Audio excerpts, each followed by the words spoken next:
the sound of hoofbeats along the crossways and the screams of the avenged.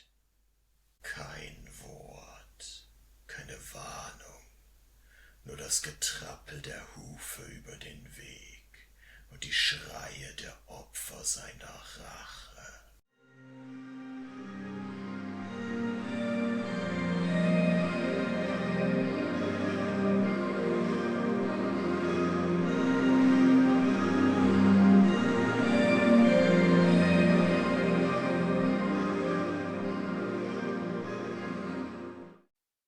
One of my favorite stories growing up was The Legend of Sleepy Hollow. Written in 1820 by Washington Irving, it tells the tale of Ichabod Crane, a New England schoolmaster, trying to earn the affection of Katrina Van Tassel. As the legend goes, one night, while returning home from a party, Ichabod is pursued by a ghostly rider, the Headless Horseman. As the schoolmaster reaches the old church bridge, the rider rears up and hurls its severed head at Ichabod, knocking him from his horse. The next morning, Ichabod is nowhere to be found, leaving Katrina Van Tassel to wed his rival. For many, the legend of Sleepy Hollow is a familiar story, as it's been adapted many times in literature, film, song, even Magic the Gathering. After all, the Headless Horseman received its own printing and legends. As popular as the legend is, the ghostly horseman at the center of the tale may have been an adaptation in its own right. In Irish folklore, the Dullahan is said to be a harbinger of death. Driving a black carriage, the spirit carries its severed head in tow and uses a human spine as a whip. With its team of black horses, the Dullahan travels the countryside, revealing itself to those whose misfortune is approaching. Folklore surrounding spectral riders are surprisingly common in many cultures. Even the Bible contains the symbolism. Revelation 6:8 reads, "And I looked, and behold, a pale horse, and his name that sat on him was Death, and hell followed with him." One of the most widespread and popular examples of this motif is the Wild Hunt. The legend typically revolves around a ghostly procession of riders throughout the night sky. In most versions of the tale, the host is led by a historical or religious figure of importance. In Germanic and Scandinavian legend, the hunt is often led by Odin. In English and French tellings, it's King Arthur leading the charge. Descriptions of the spectral hosts often differ as well. Some claim the leader is followed by the souls of the dead, ghostly hounds, or even elves, fairies, or werewolves. It's said that witnessing the hunt is a bad omen. For instance, witnesses may be abducted or have their souls claimed by the charge. Homes caught in the host's path may be put to torch. It has even been said to precede catastrophic events like war, famine, or plague. In 1091, a sighting in France described an otherworldly host led by a giant of a man armed with a hammer. The procession was led by servants and beasts, which then gave way to a pair of demons torturing the souls of the damned.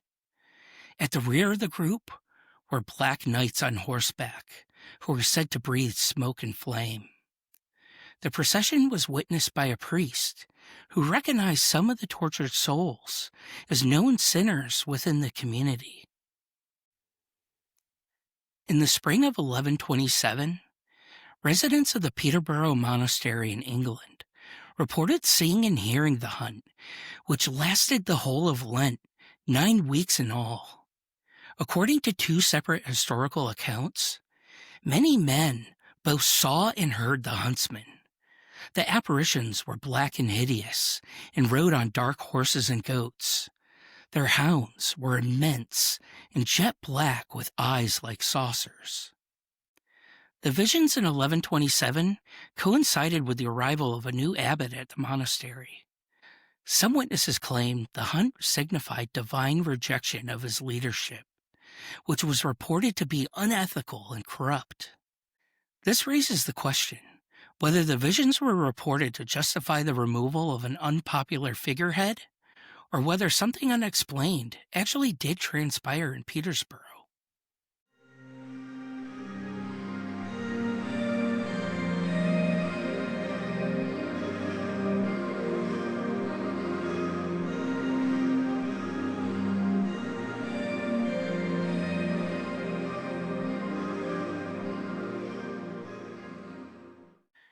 Throughout Magic's history, there have been a number of iconic cards designed around the Dark Rider mythos.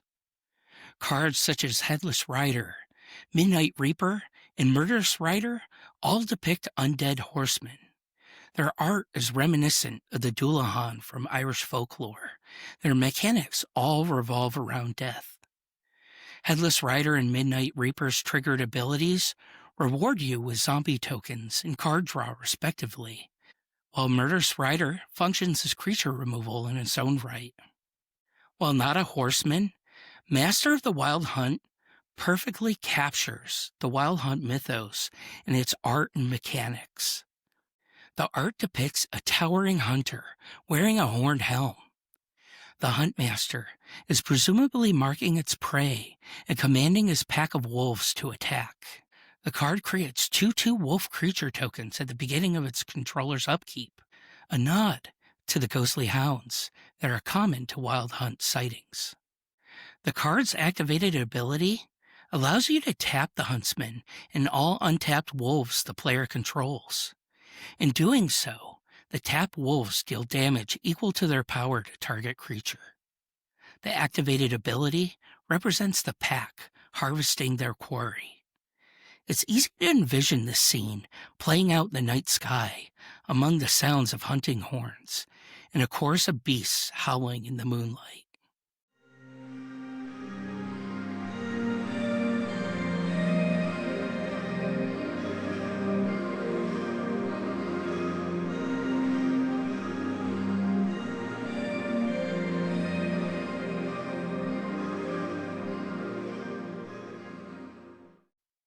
The Miss Unbound podcast was created and written by Ryan and Xana.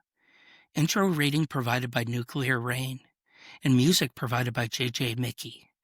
If you enjoyed this episode, please consider following, rating, and leaving a comment. Also, we have some new news.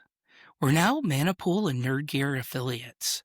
If you enjoyed the podcast and would like to help support the channel, consider using our link next time you order cards or gear. I truly appreciate it. Affiliate links are in the show notes. Most of all, thank you for listening.